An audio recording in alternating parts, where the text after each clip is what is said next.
Happy Sunday, everyone. My name is Kelly Edwards, and I am here today, this Sunday, to talk about multiplication and those awkward holiday questions that may be coming up for many of us who homeschool here in the holiday season. So I'm going to be joined shortly by my good friends, Robin Robertson of Honey, I'm Homeschooling the Kids. So be sure to follow her. And then also Liana Francisco. And I'm going to see if I can get them up here. So give me just a second. Hang out for just a minute. And let's see where Robin is. Robin.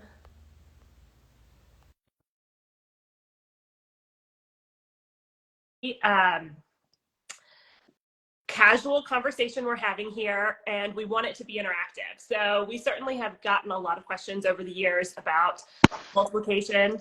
Hey, Liana, how are you? Good. So I was just introducing, well, I didn't even introduce you guys, but I said you're coming, so I'm glad to see you. And I know we're waiting for Robin, but I was just saying we wanted this to be really casual. And so as we go into the holidays, we want to be able to answer any questions you, of those who are listening, have about answering, well, how are they going to learn their multiplication tables? Or what about math? And we definitely want to get to those. So if you want to put them in the chat, we can start fielding those after we give some brief introductions. I know that Robin was planning on joining us, so she'll be here any minute, but we'll just kind of go ahead and move forward. What do you think, Liana? I think that's great. And this is such a timely topic because, Americans at least are going into Thanksgiving week, right? And we all know that dinner table and the gathering before dinner is a prime time when people start asking your kids questions and asking you questions and wondering what you guys are actually up to. And sometimes it's almost always from a place of love, but it can feel like very confrontational to the individual sometimes, right? So I think it's really cool for us just to be like grounding ourselves. Play it out in our head ahead of time, have a game plan. Yeah, get the snarky comments out of the way. Get yourself ready. We can put them here. It's a safe place. Exactly. The comments don't save for later, so feel free. And also, we know that multiplication is going to be a really interesting conversation with me because you have my math. I've got you, girl. We're gonna do some shaving. No, just kidding. We'll prove it. And I think that'll be what's interesting to talk about, though, is the perspective, like, how do I interpret that, right? What did that feel like for me? So, this is all you, girl. Like, I love talking to you about math. Did you go ahead and did you tell us? It's saying Robin's unable to join. So Robin, maybe. Oh no, maybe it's because I joined first. I don't know. I mean, just get in here, Robin, and ask to join. Maybe I sent an invitation. Maybe that's throwing it off. So, okay, there you are.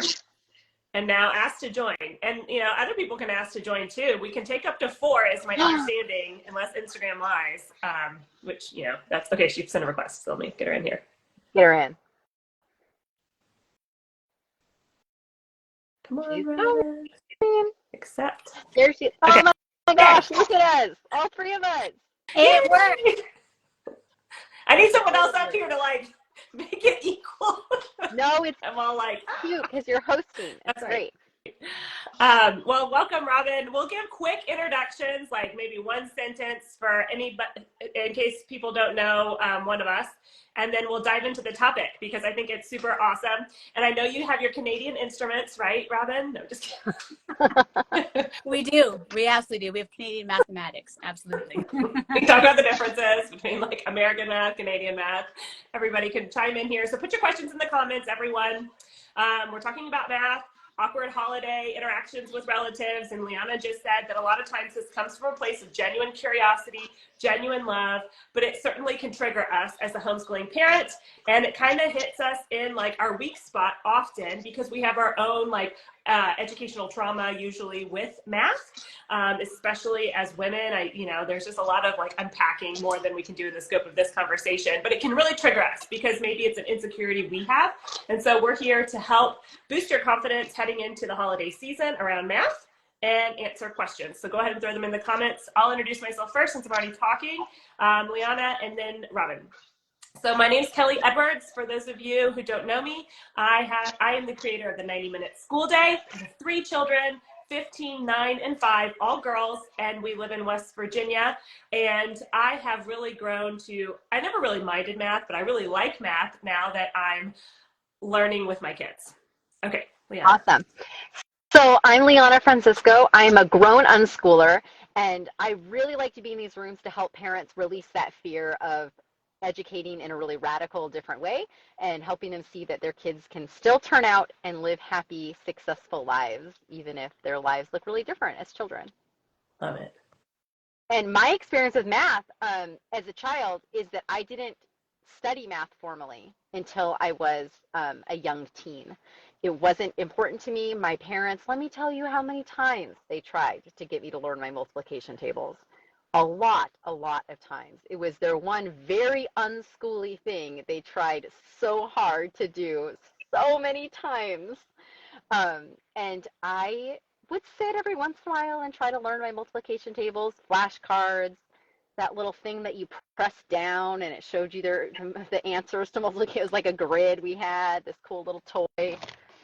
Oh, sorry, dropped you guys. All sorts of little things that I would do, but it just never stuck and I was never interested.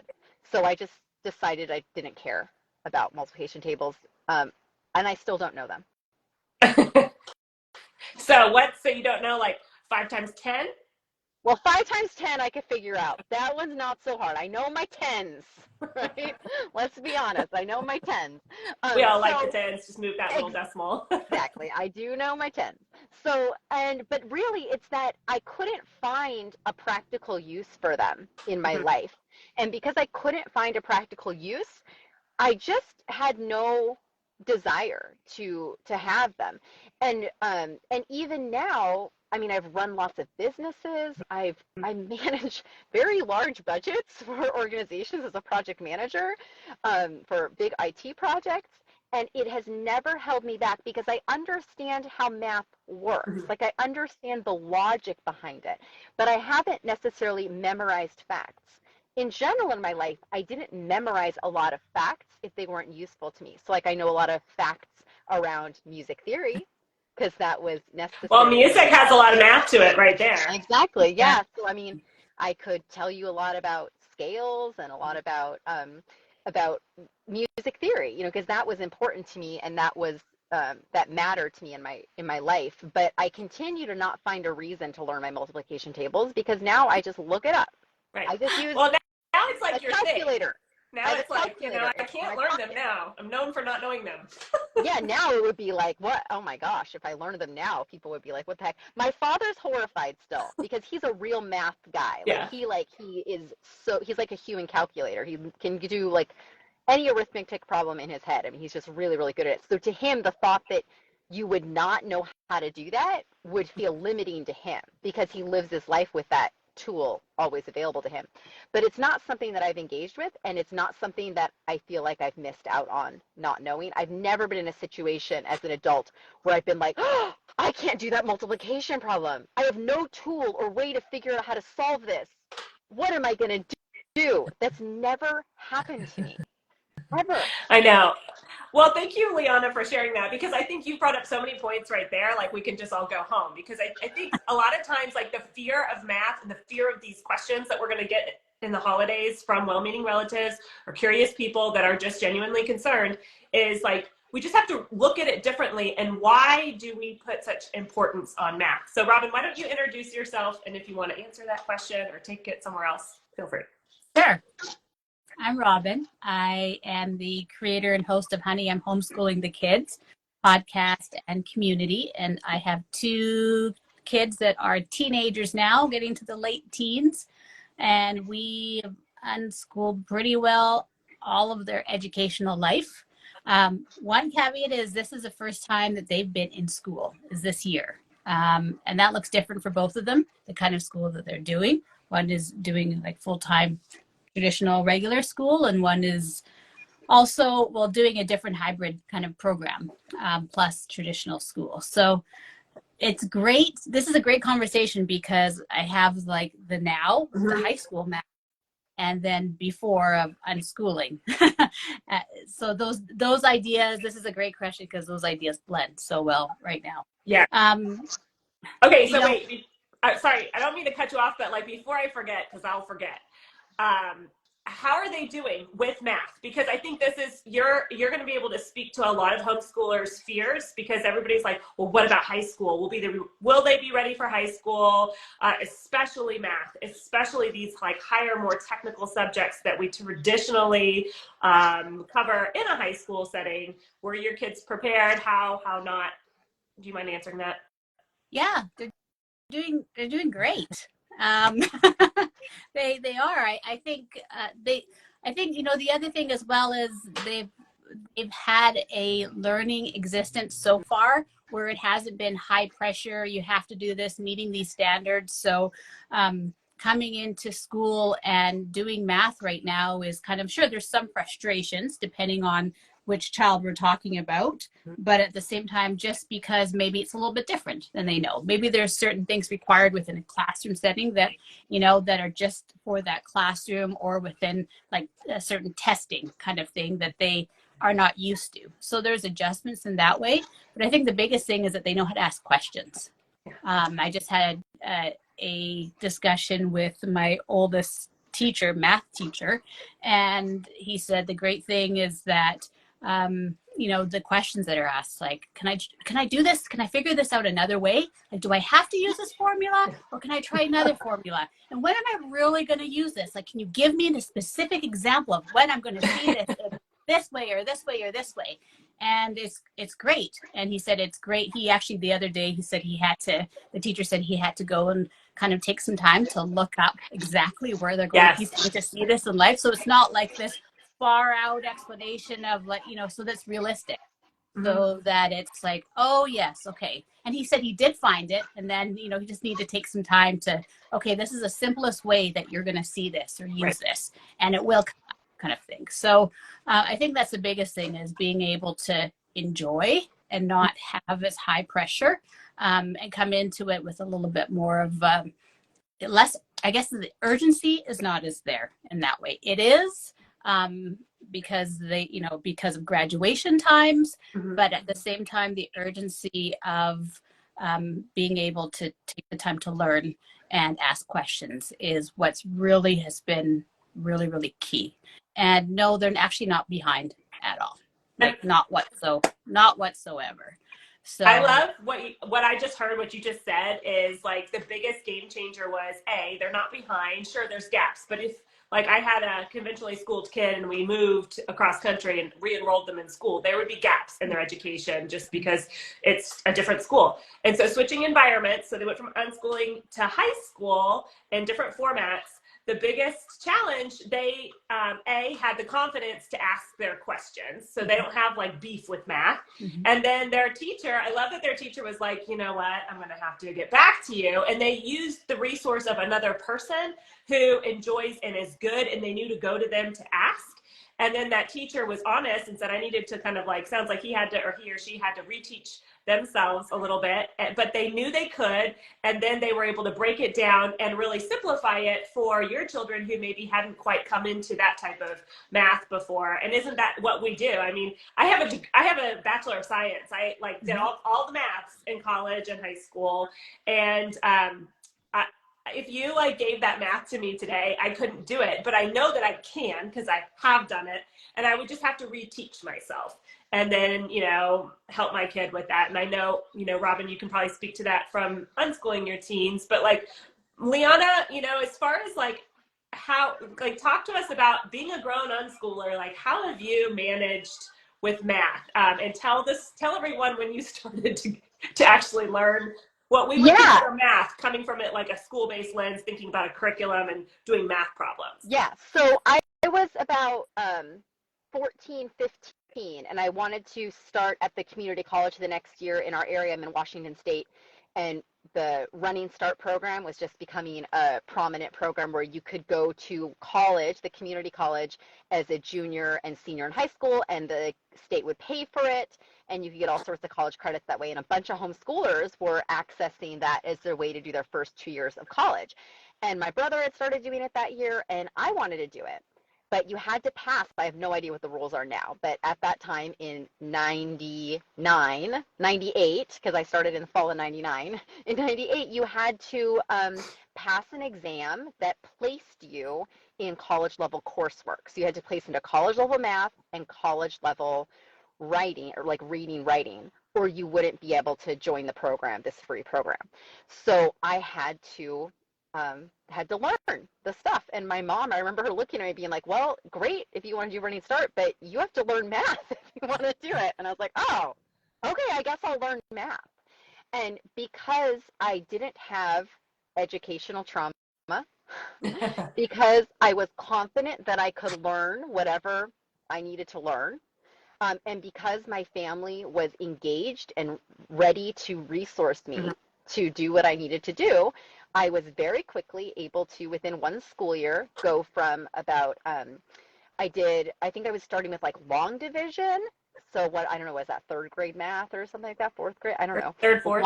Yeah, from long division to an intermediate algebra that allowed me to test into like, I don't know, it was like whatever the intermediate advanced algebra class was that was considered college level at this university, or that the community college I was going to. So I did that by, one, my family was able to hire me a tutor. And so I split a hour-long tutoring session once a week with my little brother, who was way in much more advanced math than me. He was already doing intermediate algebra at 13. I think he was probably 13. So he had half of the lesson. I had the other half of the lesson. And she just quickly assessed me with where I was at. It was a homeschool mom I'd known like my whole life, who her side gig was being the math teacher for everybody. And she just handed me textbook after textbook, and I would basically do like a grade a month. Wow. And I would procrastinate all week. And on Thursday, I'd sit down in the morning with coffee and a smoothie, and I'd get up early and I'd do all of the homework in the math book. So I do like a 12-hour day of math, and then the next day I'd turn it all into the teacher and we'd go over it, and then I would do it the next week. And my little brother also procrastinated, so he would sit at the kitchen table with me. We'd do 12 hours of math together.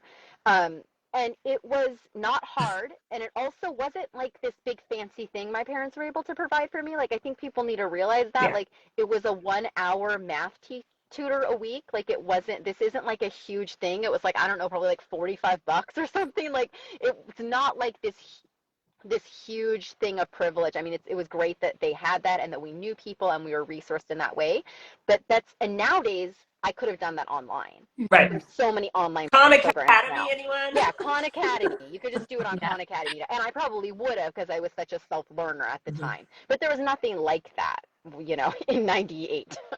But for me, what people hear that story and they think, you must be so smart. No, other people can't do things like that. Yeah. And I think that we underestimate what someone who is confident and doesn't have a hang up around math. That's what I mean about the educational trauma. I hadn't sat there being bad at math or not being able to learn it and being told I wasn't good at it and getting the messaging that I needed to try harder, or feeling like I was failing at math by the time I sat down to learn it.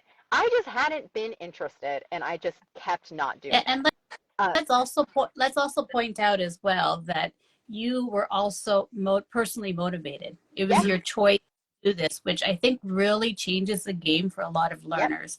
It's different when you feel forced, and when it's forced upon you that you have to, like, you do it just to check the boxes, essentially. So when parents are worried about learning it, but and then if you are doing it just to check the boxes, then of course have that time. Okay, that's one thing. But if you're doing it to really understand it, to learn it, to retain it, to apply it, that self-motivation, that self-understanding, that self-direction goes a really long way. So you as well you had that goal that you wanted to get. Goal. I needed to get into that program. I wasn't going to wait another year because I had to learn math. That was ridiculous. I was going to do it when I wanted to. And I also had to do, I had to learn grammar also, because I didn't know any formal grammar. But because I had been reading at a college level since I was quite young and reading a lot, I was always a huge reader. It was very easy. I just picked up a little grammar book. Yeah. I read a few, I skimmed it and took some practice tests. It was like, oh, this is called that. This is called that. This is called that. That's all I had to do was connect the dots. And that was I love really what easy. you're saying, Liana, because like right here we're connecting a lot. Math really seems to like trigger us as homeschooling parents, especially because a lot of us have been through the school system ourselves, so we have our own hangups. But teaching a child to read and math seem to be like the two big things that really get us all kind of knotted up about like, I don't know if I can do this. And they're so related. If we think about reading, you know, the reading age is 4 to 12. I like to talk about that a lot. If we just naturally let children decide when they want to read instead of deciding for them and then making it happen to them, we can just like look for when they're interested in reading and then surround them with literacy. You can catch up. And there's so much that I remember, you know, I don't know, it was like my 3rd year homeschooling, somewhere in those early years, where I had this revelation. I had talked or read from someone, and I realized, because we had been pummeling math, we've been doing the math facts, we've been pummeling all of the grammar and everything with my oldest, who's now 15. And it was breaking our relationship, it was stressing me out, it was stressing her out.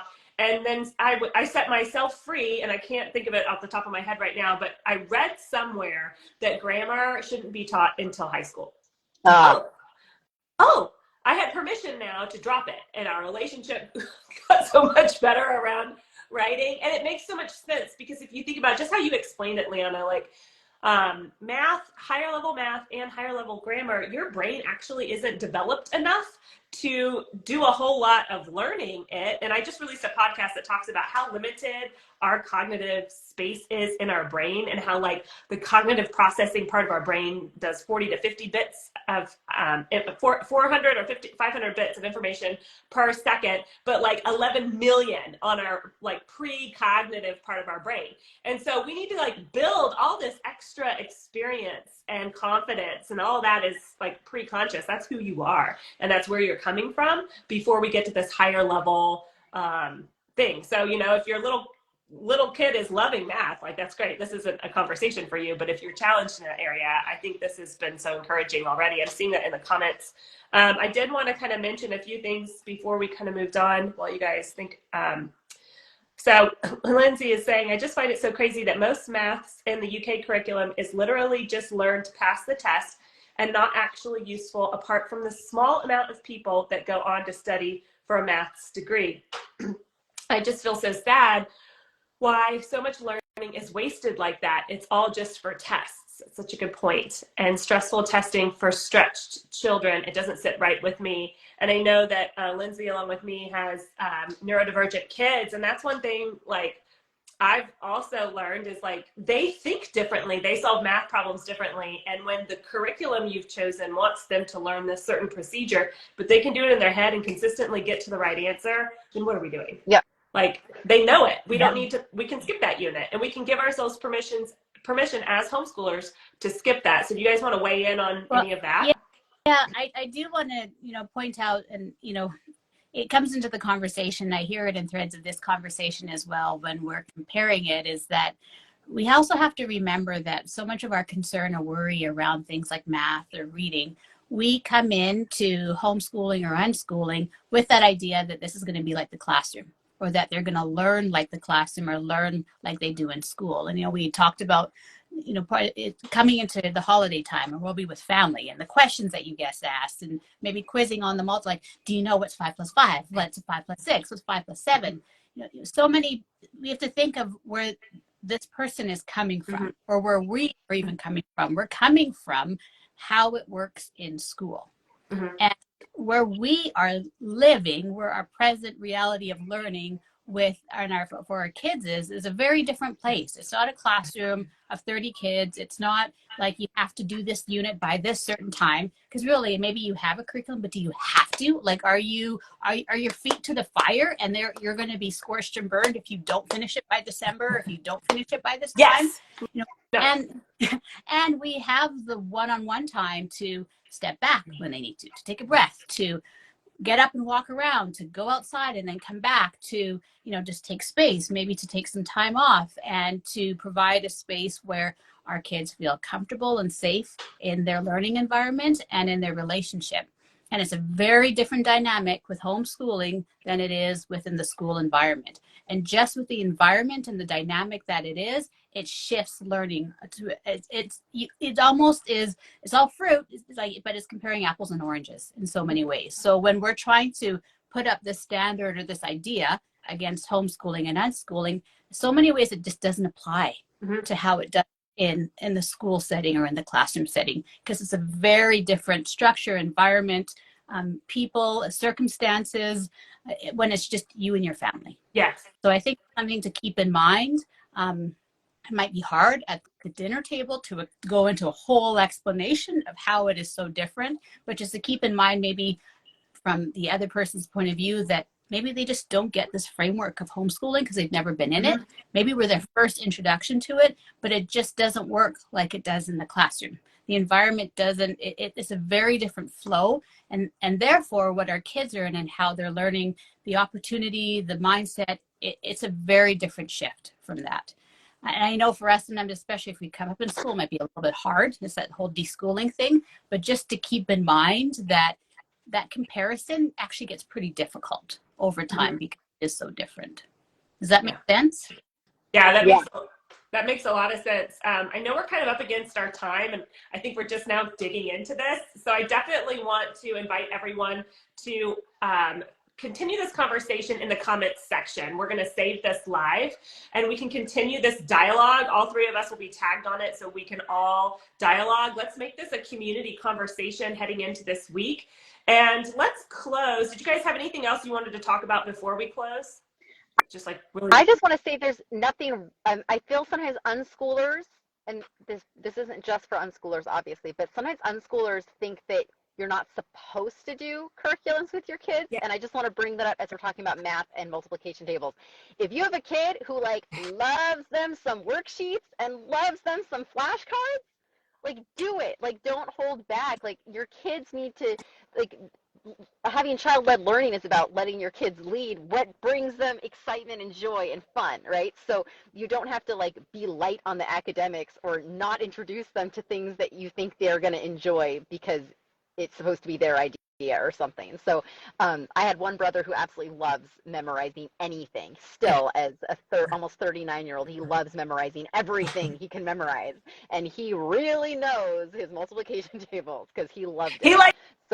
He likes to tell you that you don't know them, right? Like little sibling rivalry. Well, he's just helpful. He's just like a little calculator for me. It's great. We can do our math at the table together. Hey, what's what plus what? You know, what's what times what? And it's done. And I can just, yeah, it's super. But I just want to, it's about individually meeting your children's needs. That's the beauty of home educating, is that you meet people where they're at with what they need and what brings them joy and helps them learn. Yeah. That's all I'll say. That's so good. Just because you're unschooled, there isn't this rule to say you're not allowed to do anything that academic learning or curriculum or schooling. It's very much what your child wants to do and explore, and you absolutely can introduce there's true things for sure. I was going to say I have a great podcast episode with Gord Hamilton, and I can share it in my stories later as well. He's a mathematician and math educator, and you know his idea of math is he believes that formal math training shouldn't happen until after the age of 13. That's really on building problem solving and connectivity and games. What's his name again, Robin? Gord Hamilton. Gord Hamilton. Okay. I think the episode is called "Let's Get Rid of the Worksheets and Play Games Instead," or something along those lines. But I will share. But he's fantastic. His website is MathPickle, mathpickle.com. And I love that about like, you know, he's affirming what we've just kind of discussed. Like it's later on, you can worry about it later on because it's really about the fundamentals, being a confident learner, knowing how to resource yourself. As we close, let's do, I always think of one thing and then I think of two other things. So like, let's do 2 lightning rounds and then a close. Okay. So if we've used curriculum, because I get this question a lot, or we have found, because all of us do homeschool coaching, we found a curriculum that, you know, everybody sort of likes. Let's just say that, or it could be an online something. So we can just kind of put some resources out there. And then let's say the favorite way that we've enjoyed learning math that maybe is unconventional in our families. So a curriculum, an unconventional way to learn math, that's lightning round. And then we'll do that. And then we'll close saying goodbye to everyone with one thing to help the parent who is anticipating this awkward conversation this holiday season. One thing that we can give them, like a script or a short piece of something that's tangible that they can go into that awkward conversation with to help them with this question. Was that clear? Is that too much? Yeah, I might need you to repeat it, but I think I've got it. Okay, so we're going to do the lightning round. We're going to just say curriculum and then our fun way we learn math. And this just can be a curriculum that we just think is a good one based on our personal experience, and then favorite way we've learned math, and then I'll repeat the thing. Sorry for being complicated. Go ahead, Robin, putting you on the hot seat. So if we're specifically thinking about Khan Academy, has been one my kids have loved over the years. It's free, it's online, it's not just math. They have all, you can just type in a question and get the answers. And youcubed.org, youcubed.org is another fantastic one, and that has so many free resources on there. So those two would be top favorite. And then the other one was... What was my other one? Unconventional way you enjoyed learning math with your kids. One of them. There are many. I mean, we've played so many board games and games, things like that, using like finding stuff from when they were really little, like building things with pasta and counting them all out, and then things like that. That would probably be using candy. My kids always love. You're giving 3. You're not following instructions. Robin. M&M's. M&M's. Liana, show her how to follow instructions. Okay. I'll show her. So first, I'm not a big rule follower, okay, guys? Yeah, that's funny asking me to follow the instructions. So Khan Academy Kids, for sure, for younger kids, is so great for math. It's fun, and it's great. I also will say in the U.S., our dollar stores have absolutely the best little workbooks for little kids. And they're fun, and they're $1, and that's all you need for tiny kids. That's it. And then the unconventional thing that I was going to say is chocolate chips. Oh. All math at our house is done in chocolate chips. And I even say it to my son all the time. Well, if you had 6 chocolate chips, and if 2 were taken away, how many chocolate chips do you still have? 4. He knows immediately if it's in chocolate chips. I love that. I want to come learn math at your house. Yeah. Okay, I'll answer my own questions. The first one, as far as math curriculum, my family uses Singapore math. We've always just used it, and my kids self-paced. They might be like a grade behind, a grade ahead, but we enjoy Singapore math. In my home, I also like Khan Academy though. And then as far as like a way that we learn math unconventionally, I think is money. My kids are really interested in money. They're interested in earning money, and they're interested in making purchases. And then when we go out shopping, we just have fun because we're having this conversation. There's this application and content. You can learn decimals through that. So I think that's great. Okay, so those are our kind of lightning round questions, and we're going to close with, I don't remember. Something about holidays. It was about how we our one-liner, our like, if for that awkward, like grandpa's coming and he's like gotten in front of one of your kids and is like, what's 9 times 6? And I'm sitting here kind of like, is it 54? I don't know. I don't know. I know you don't know. Me. Robin, you said you were going to bring a calculator. Okay, so what do we say? So what do we my say? calculator is on my phone, and my phone's being used right now, but it is 54. Yeah. Okay. So Robin, like, what would you say in a situation like that? Because we are all familiar with these. How do we help parents, especially if they're newer homeschoolers, answer these kind of uncomfortable math questions, either responding to the person or getting ahead of it? Just like one thing, and then we'll just go around and close. I respond with a question back at them. Like, oh, we love math. What do you love about math? Okay. That's great. I love that. That's a really good one. And I also will just flat out say, oh, we learn through life. We don't drill academics.